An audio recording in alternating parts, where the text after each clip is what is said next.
Chapter 15. They're here, all right, Frankenstein said loudly. But why are all the lights out beyond me? I opened my eyes and looked at the towering figure. His voice seemed familiar, but I didn't know why. I heard lighter steps skitter into the kitchen. The lights went on. I looked at the familiar face. Thanks, Loafer. Sharon handed him several $20 bills. I don't like it. Loafer shoved the bills into his pocket. I don't trust him. He motioned to us. Tony gaped back and forth between Loafer and Sharon. He looked like he was in some spooky movie and couldn't find his way out. It's Sharon's chauffeur. Someone's banging the drum in my chest, he gulped. Listen, I can handle myself with these two. Besides, Sharon pulled a small black box out of her backpack. I have my cell phone. If I need you, I'll call. I don't know. Loafer, she tapped her foot. I've got about 1 million ways to blackmail you. Who cares, Loafer said, but in a friendly way. You two better be gentlemen. Are you inferring that we would have romantic interest in that? Tony pointed to Sharon. Sharon stuck out her tongue. We'll behave, I said to Loafer, and then blushed because I realized that what we were doing tonight was about as far from behaving as I'd ever gotten.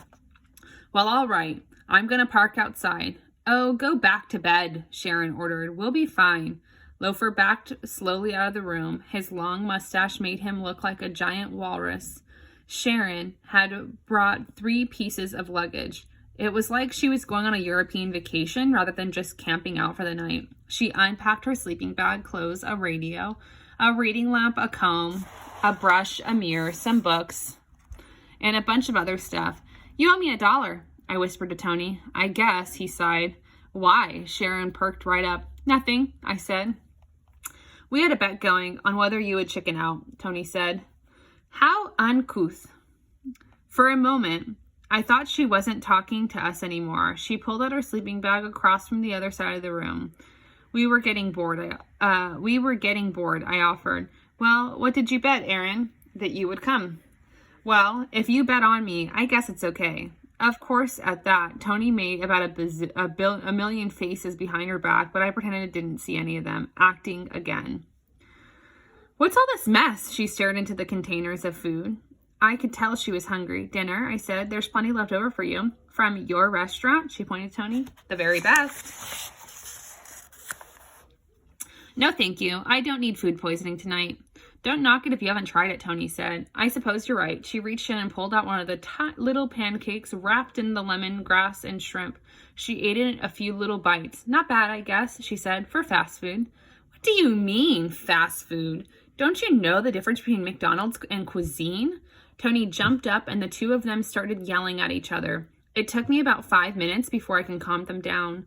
This is supposed to be a stakeout. I pulled them apart, not a riot. Fine, Sharon sat down. Can we keep it to a whisper, I begged. He started it. I did not. Sharon loaded up the plate of food and sat on her side of the room, glaring.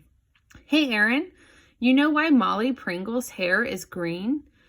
I knew better than to ask why, but it didn't matter. Tony made a gesture, wiping his hand from his nose and into his hair. Ew, Sharon said. I'm trying to eat.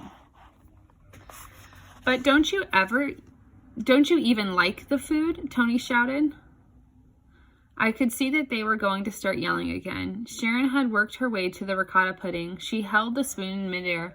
Actually, she admitted, it's fantastic. Tony stumbled back. Really? It's great. I have to tell you. She shoved another bite into her mouth. I've never tasted anything this good. No kidding. And I eat at a lot of fancy restaurants. Well, my parents made a really special meal tonight. Sharon pulled her sleeping bag closer to us. I couldn't believe it. A truce. Did you ever hear about the guy who was selling eyeballs to witches and stuff? Sharon munched on a cookie. Yeah, Tony got all excited. They said that he carved them out with a spoon. I read in one report that said he actually ate them. The two of them went on and on together about murderers and dismembered corpses. I lay back in my sleeping bag and tried to count the square tiles on the ceiling, but it was too dark. I closed my eyes and tried to imagine going through my nightly rituals. I pictured myself setting up my room just so before climbing into bed. I can't sleep until the room is tidy and watch the elm branches sway from my window. Hey, Tony tapped me. Are you asleep? I sat up. My eyes felt like they were being popped open by toothpicks. No, just resting. You guys get your Valentines yet? Sharon asked. Nah, Tony said. Are you going to get me a special Valentine, Aaron? Sharon piped up. Boy, did I wish she wouldn't say stuff like that. Tony could barely contain his guffaws. My mom always picks them out some wildfire catalog, I yawned. Everyone will get a lion, a zebra, or a giraffe. Your mom picks out your Valentines? Sharon sounded shocked. Sure, mine too, Tony admitted. But she knows better than to get me anything but sports ones. Even for the girls? Sharon asked. Sure, I'm going to get plenty of Little Mermaids and Hello Kitties from the girls. My mom puts those little heart candies with messages on them too. Last year, Sharon glared at me, David Campbell picked out all of his Be Mine hearts and gave them to me in a Dixie cup. Woohoo, Tony rolled his eyes, the height of romance. Hey, remember the second grade when Roger Sumner put those little plastic barfs into the girls' Valentines? Oh yeah, Sharon laughed. That was hilarious. He got suspended for a day. That's right. I wonder where he got those. Remember the joke shop that used to be on this block, Aaron? I was trying hard to look awake. Uh-huh.